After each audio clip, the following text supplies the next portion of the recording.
Pemirsa, Anda menyaksikan Investor Daily Talk, program yang menghadirkan narasumber-narasumber ternama dan berkompeten. Bersama saya Puja Lestari, inilah Investor Daily Talk selengkapnya.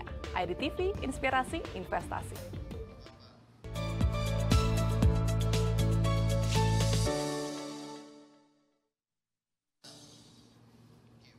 Presiden Joko Widodo telah resmi menandatangani Peraturan Pemerintah atau PP nomor 25 tahun 2024. Peraturan ini merupakan perubahan atas 2021 tentang pelaksanaan kegiatan usaha penambangan mineral dan batu bara. Terkait perubahan tersebut, pemerintah telah menambahkan pasal 83A di antara pasal 83 dan 84 yang mengatur tentang penawaran wilayah izin usaha pertambangan khusus atau WIUPK yang berbunyi sebagai berikut. Dalam rangka peningkatan kesejahteraan masyarakat, WIUPK dapat dilakukan penawaran secara prioritas kepada badan usaha yang dimiliki oleh organisasi kemasyarakatan keagamaan. Terkait dengan PP ini, beberapa kekhawatiran bermunculan, seperti kekhawatiran adanya potensi munculnya konflik of interest dalam pembagian izin usaha dan juga pertanyaan mengenai tata kelola tambang yang dipegang oleh organisasi yang sebelumnya tidak memiliki spesialisasi di dunia tambang. Lantas, mampukah ormas keagamaan memegang izin usaha pertambangan dan mengelola wilayah tambang sesuai dengan izin dan regulasi yang berlaku?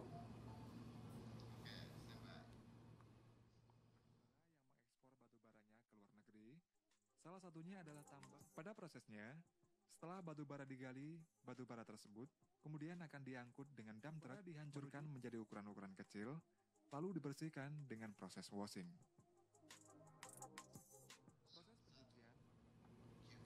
Untuk membahas lebih dalam mengenai polemik izin usaha pertambangan untuk ormas keagamaan, telah bergabung bersama kami secara daring anggota Komisi 7 DPR RI, Pak Bambang Patijaya. Selamat siang, Pak Bambang. Selamat siang, Mbak Puja. Pak Bambang, apa kabar siang ini? Kabar baik, sehat. Baik, terima kasih Pak Bambang sudah hadir bersama kami di Investor Daily Talk. Pak Bambang, saat ini sedang ramai ya terkait Presiden Jokowi yang memberikan izin usaha pertambangan untuk ormas keagamaan. Jika kita mengacu pada PP nomor 25 tahun 2024, izin usaha pertambangan ini diberikan ke ormas keagamaan dengan tujuan untuk kesejahteraan. Nah, bagaimana tanggapan Anda? Ya, saya pikir persoalan apa yang menjadi pemikiran Bapak Presiden kita apresiasi. Tetapi saya pikir ke depan ini yang harus lebih kita exercise adalah bagaimana cara untuk menjalankan PP tersebut. Karena ini kan banyak pertanyaan-pertanyaan sejak PP ini muncul, ya kan? Ya. Bagaimana memberikan kesempatan mengelola sumber daya alam itu diberikan kepada ormas keagamaan yang selama ini ranahnya adalah menyangkut persoalan spiritual, moral dan sebagainya. Sehingga ini kan menjadi ramai. Nah, kita melihat beberapa hal yang perlu dijawab ke depan ketika untuk menjalankan PP ini seperti itu. Yang pertama, kami melihat bagaimana transparansinya, ya kan? Kemudian bagaimana tuntutan perlakuan yang sama, kesempatan yang sama dan berkeadilan menurut semangat daripada penambahan pasal 83A tersebut. Nah, ini kan menjadi satu pertanyaan besar. Ini menjadi ramai, baik itu di media sosial, pemberitaan, ini jadi viral jadinya. Kalau tidak mau kita katakan gaduh, kan seperti itu. Kira-kira seperti itu. Baik, mengingat ormas keagamaan ini adalah organisasi masyarakat yang sebelumnya memang tidak memiliki spesialis ya Pak Bambang dalam pengelolaan tambang.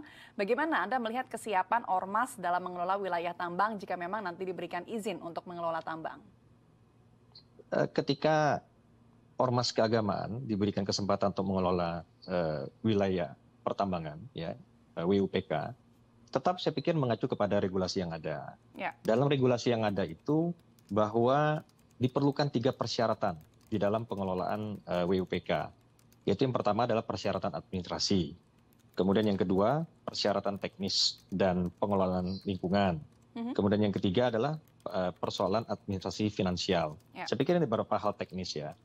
Dan ini yang menjadi tantangan bagi para ormas. Bagaimana untuk memenuhi persyaratan administrasi tersebut, ya kan? Ini kalau saya lihat ini kan pada PP ini perlu menunggu Perpres karena saya lihat pada 83A ayat 7 ketentuan lebih lanjut mengenai penawaran WIUPK secara prioritas kepada badan usaha milik organisasi kemasyarakatan keagamaan sebagaimana dimaksud itu diatur dalam peraturan presiden. Ya. Jadi saya pikir kita ini masih sekarang ini berandai-andai, Ini rule-nya, how to play the game-nya belum diberikan. Cuma dikasih tahu, ini ada ini loh, ada sesuatu yang bisa dikerjakan, tapi how-nya itu yang belum gitu. Ya. Seperti itu, Mbak. Baik, berarti memang meskipun dari pemerintah sudah ada keinginan untuk memberikan izin kepada ormas keagamaan, namun tadi ya peraturan detailnya masih belum diberitahukan kepada masyarakat luas. Lantas dari DPR sendiri Pak, apakah sudah ada usulan mungkin bagaimana nanti sistem pembagian IUP yang efektif untuk ormas keagamaan agar tidak ada benturan kepentingan atau konflik of interest yang juga menjadi kekhawatiran di kalangan masyarakat? Itulah tantangannya. Tantangan yang harus dijawab ke depan pada tatanan implementasinya. Itu kan pasal 83A mengatakan, dalam rangka peningkatan kesejahteraan masyarakat, WUPK dapat dilakukan penawaran secara prioritas kepada badan usaha yang dimiliki oleh organisasi kemasyarakatan keagamaan. Ya kan? Penawaran secara prioritas. Kata-kata penawaran secara prioritas ini seperti apa? Ini kan harus dijelaskan. Sementara semangatnya tadi, bagaimana memberikan perlakuan yang sama. Saya baca pada pasal penjelasan ya, pada PP tersebut. Kesempatan yang sama dan berkeadilan. Tetapi ada prioritas. Kan ini menjadi satu pertanyaan. Ya. Kemudian saya juga melihat ada beberapa hal yang kadang-kadang sedikit konyol ya. Ini di dalam PP nomor 25 tahun 2004 ini ya, yang merupakan pengganti terhadap PP 96 tahun 2021. Itu masih jelas loh, saya masih baca.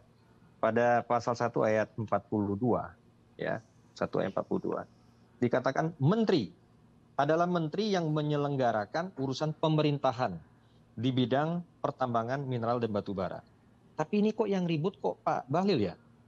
Yang bercerita tentang bakal diberikan kepada A, kepada B, dan sebagainya.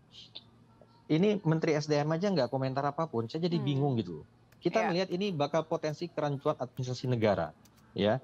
Jadi sebetulnya menteri yang dimaksud berdasarkan PP ini sebenarnya siapa? Apakah Menteri BKPM atau Menteri SDM? Ya. Clearkan dulu ini. Jadi jangan nanti kita menimbulkan polemik-polemik baru di dalam ketatanegaraan, administrasi negara, ya seperti itu. Jadi selain persoalan-persoalan kita harus menjawab bagaimana transparansi, kemudian bagaimana kesempatan yang sama. Karena kan begini, misalkan ormas-ormas keagamaan tertentu yang besar-besar oke lah ya kan. Reasoningnya apa? Reasoning ini. Lalu bagaimana dengan ormas keagamaan yang lain gitu loh. Itu juga tentu ingin mendapat perlakuan yang sama, kesempatan yang sama. Nah kata-kata berkeadilannya seperti apa? Kan untuk memenuhi kata-kata ini kan tidak gampang. Nah lalu kemudian sekali lagi setelah ini clear, kemudian diberikan WUPK, kan harus memenuhi 3 persyaratan tadi. Persyaratan administrasi, persyaratan teknis, persyaratan pengelolaan lingkungan, ya kan? Ini gimana? Lalu terakhir persoalan finansial. Ini kan dikatakan dalam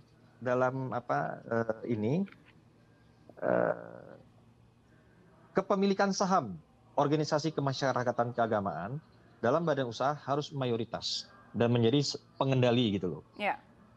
Nah ini kan terkait dengan persoalan finansial. Apakah ormas-ormas keagamaan sudah mandiri secara finansial? Ya, ketika dia dikatakan sebagai saham mayoritas dan pengendali, tentu misalkan di dalam RKB ketika ingin mulai bekerja, ya, tentu kan dia harus ada kemandirian finansial. Nah ini cara menjelaskannya gimana? Kita tidak mau ya nanti ormas keagamaan dari ormas keagamaan manapun, baik itu Islam, Kristen, Katolik, Hindu, Buddha dan sebagainya. Ini candaan kawan-kawan di Komisi 7 ya, candaan aja. Jadi nanti UMKM jadinya. Oke. Apa itu UMKM? Urusan makelar, kerjaan makelar. Jadi kalau kita ingin memberdayakan ormas keagamaan, kita harus ciptakan kondisi yang memang menuju kepada kemandirian. Jangan Ya. ujung-ujungnya di belakang itu ada permainan-permainan, dan itu yang kami ingin hindari. Ya. Jika semangatnya kita ingin memberikan satu kesempatan kepada ormas keagamaan untuk bagaimana kemandiriannya, karena kita harus mengakui ya bahwa APBN tidak bisa sepenuhnya mendukung dan menyupport kegiatan ormas keagamaan. Ya. Nah, negara memikirkan, Pak Jokowi saya pikir memikirkan bahwa mungkin ada cara lain lebih memberikan atensi kepada para ormas keagamaan di dalam bagaimana perannya di dalam membina umat dan sebagainya, tentu dengan memberikan semacam konsesi pertambangan seperti ini. Ya. Tapi ingat, kita juga jangan menciptakan problem-problem baru di kemudian hari. Oke, baik. Berarti ini artinya dari PP nomor 25 itu sendiri harus dijelaskan juga ya siapa tadi menteri yang dimaksud untuk mengatur regulasi ini. Dan tentu harus diatur secara jelas dan detail ya Pak ya untuk membentengi kemungkinan konflik of interest. Pak Bambang, nanti kita akan membahas lebih dalam lagi bagaimana seharusnya izin usaha tambang ini diberikan secara prioritas, namun kita akan membahasnya usai jeda. Pemirsa, Investor Daily Talk akan kembali usai jeda, tetaplah bersama kami.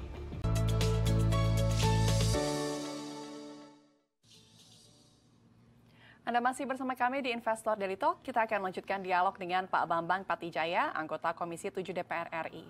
Pak Bambang, sebelumnya tadi Anda juga menyebut ada 3 kriteria utama untuk bisa mengelola tambang.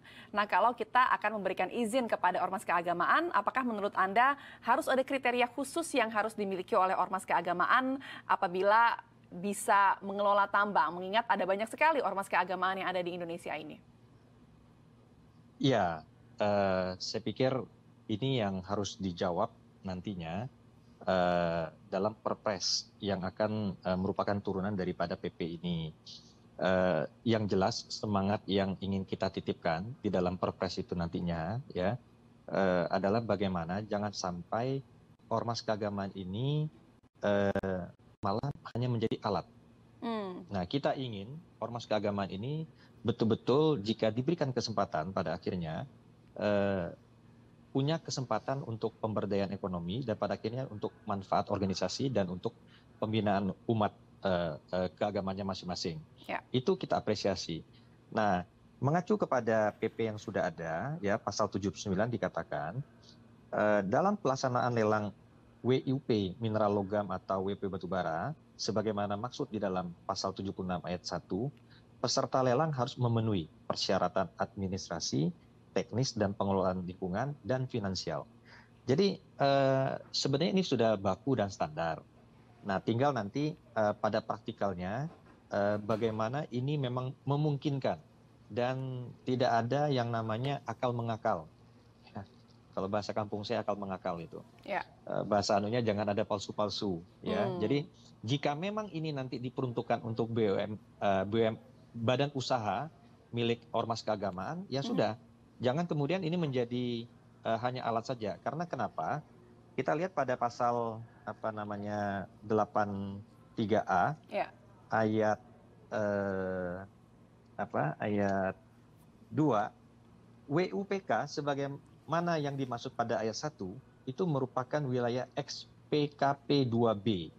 Jadi dia merupakan bekas wilayah perjanjian kerja penguasaan pertambangan batubara. Jadi ini spesifik ini. Jadi pada pasal 83 ini spesifik untuk batubara saja. Ya. Nah, kita lihat ini kan mungkin ada beberapa perjanjian kontrak karya yang sudah habis atau mungkin dicabut kemarin. Bagian daripada 2078 IUP yang pernah dicabut oleh Menteri BKPM kan pada saat itu. Ya. Nah, ini dikatakan bahwa ini jangan sampai kemudian hanya menjadi perpanjangan dari niatan para PKP 2B yang sudah pernah dicabut izinnya, kemudian menunggangi ormas keagamaan. Nah, kami pikir ini jangan sampai terjadi dan pemerintah harus waspada. Ya. Nah, nanti ini kan pada akhirnya perlu ada satu kesimpulan yang dinamakan menteri di dalam kewenangan perizinan ini siapa? Ya. Ya, apakah memang betul Menteri SDM atau sudah beralih kepada Menteri BKPM. Jika Menteri BKPM rubah dong undang-undang. Terkait dengan persoalan IUP, itu adalah domain Menteri SDM. Kita bingung ini, malah yang ributnya Menteri SDM, Menteri BKPM. Nah, kita coba dudukkan segala sesuatunya pada porsi yang sebagaimana mestinya, sehingga tidak ada kegaduhan-kegaduhan yang lebih lanjut. Oke. Sebelum ini clear. Ya, terkait dengan tadi ada beberapa diskursus di kalangan masyarakat, ini juga menjadi pertanyaan, Pak. Kenapa? Kira-kira apa urgensi dari pemberian izin usaha pertambangan untuk ormas keagamaan? Karena banyak juga kalau dari mata awam melihat antara pertambangan dan ormas keagamaan ini adalah dua hal yang sepertinya tidak berkorelasi satu sama lain. Ya, saya pikir ini dikembalikan kepada pemerintah, urgensinya seperti apa. Kan saya di Komisi 7 tidak pada kapasitas untuk menilai urgensi atau tidak. Tetapi kita melihat secara by regulation, bagaimana pemanfaatan ini untuk kesejahteraan masyarakat, apakah nyampe, deliver kepada ormas keagamaan jika ini mau dilaksanakan. Itu yang mau di-exercise kalau kami di Komisi 7. Dan kami cuma berkeinginan bahwa jangan sampai niatan untuk bagaimana pemberdayaan ini ternyata kemudian menjadi bias. Menjadi bias malah kemudian menjadi kendaraan saja oknum tertentu yang ingin pemanfaatan sumber daya melalui ormas keagamaan. Sayang kan citra yang sudah baik kemudian jauh dari persoalan-persoalan yang seperti ini kemudian hinggap kepada ormas keagamaan. Oke, kalau untuk di DPR sendiri apakah sudah ada rencana pembahasan untuk detail dari regulasi izin tambang untuk ormas keagamaan hingga nantinya bisa dipublikasikan kepada publik, Pak? Ini PP ini kan muncul tanggal 30 Mei, sangat baru sekali beberapa hari yang lalu. Munculnya ini kan akhir minggu, minggu kemarin. Kami juga masih berdiskusi, pembicaraan informal di antara kawan-kawan Komisi 7, pro dan kontra ini kan tentu sangat dinamis ya, sangat dinamis. Dan saya pada posisi bukan persoalan setuju tidak setuju, tetapi bagaimana kita mendudukkan persoalan ini sebagaimana mestinya. Sehingga kemudian ketika ini dijalankan, memang bisa dilaksanakan dan tidak menjadi bias seperti itu. Oke. Baik, berarti memang masih ada pembicaraan baru di tahap informal saja ya, Pak Bambang.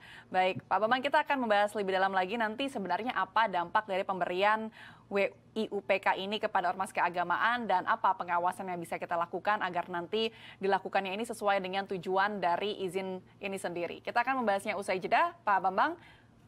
Pemirsa Investor Daily Talk akan kembali usai jeda, tetaplah bersama kami.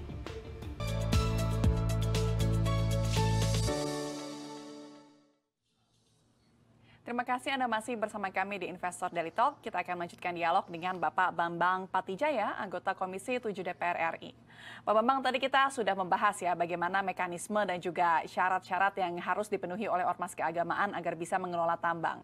Lantas kalau memang nanti izin tambang ini diberikan kepada ormas keagamaan, bagaimana Anda melihat kemungkinan dampak dari pemberian izin ini kepada ormas keagamaan untuk industri pertambangan secara keseluruhan? Ya, yang jelas ini kan jumlah yang diberikan pasti tidak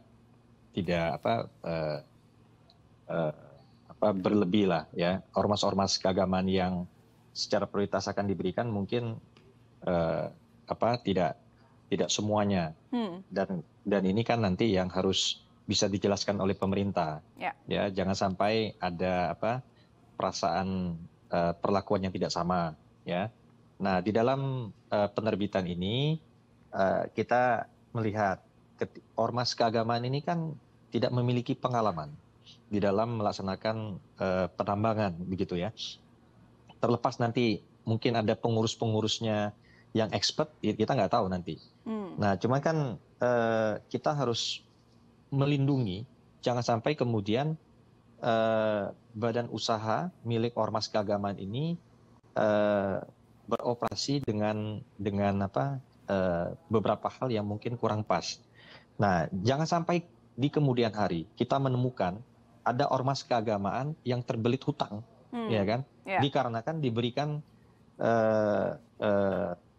IUP khusus seperti ini. Nah, kita tidak akan pernah tahu apa yang terjadi masa yang akan datang. Nah, inilah yang harus kita jaga, bagaimana kemungkinan-kemungkinan tersebut itu dapat dihindari ekses negatifnya.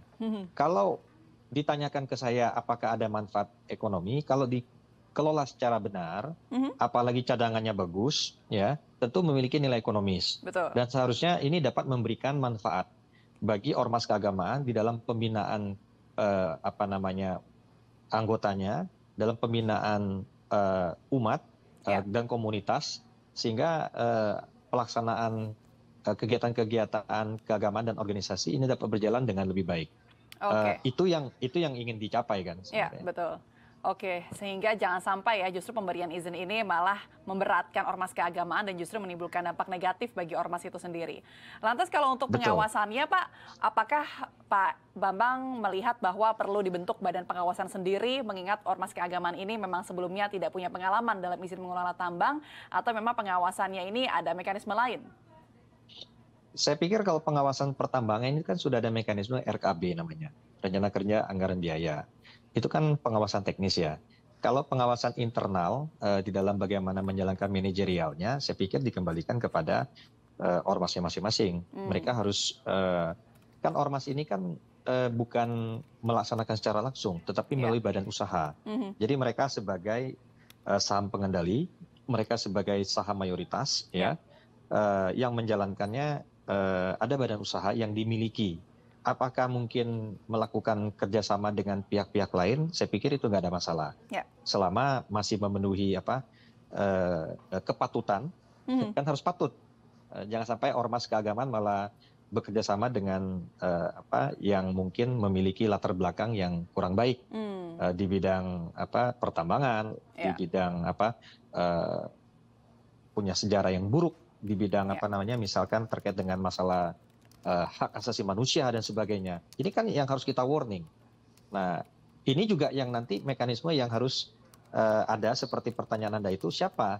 Dan saya pikir kembali kepada pemerintah. Apakah ini BKPM atau apakah selaku orang yang menerbitkan izin pada saat ini lewat OSS itu ya? Atau apakah asesmennya dilakukan oleh SDM? Nah, ini harus clear nih. Nah, makanya saya sampaikan tadi, diperlukan segera perpres untuk menjelaskan detail bagaimana how to operate, sehingga kemudian dijauhkanlah dari persoalan-persoalan yang mungkin akan terjadi yang tidak kita inginkan. Seperti itu. Baik, berarti dari ormas keagamaannya juga harus mampu membuat manajerial sendiri yang kompeten untuk mengelola tambang. Tapi di sisi lain juga publik masih menunggu ya Pak ya, secara detail kejelasan regulasi terkait izin tambang untuk ormas keagamaan ini. Baik, terima kasih atas insight dan waktunya Pak Bambang Patijaya, anggota Komisi 7 DPR RI. Semoga nanti pengaplikasian izin tambang untuk ormas keagamaan ini memang pada akhirnya memberikan kesejahteraan untuk ormas dan masyarakat sekitar. Terima kasih Pak Bambang dalam waktunya di Investor Daily Talk. Selamat kembali beraktivitas. Terima kasih.